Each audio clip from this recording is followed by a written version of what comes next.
Cervical cancer के risk factor की बात करते हैं, यानी वो कौन सी खवातीन हैं जिसको ये हो सकता है।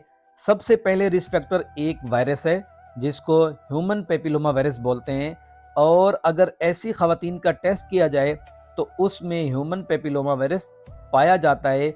दूसरा फैक्टर है मल्टीपल सेक्स पार्टनर, यानी एक से ज़्यादा मर्दों के साथ ताल्लुकात का होना।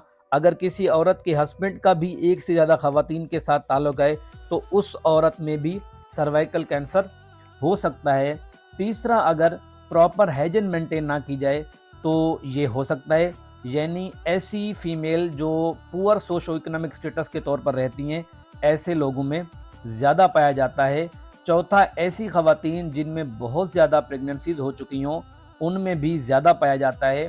पांचवा ये कि अगर कोई औरत सेक्सुअली जल्दी एक्टिव हो जाए तो उसमें भी सर्वाइकल कैंसर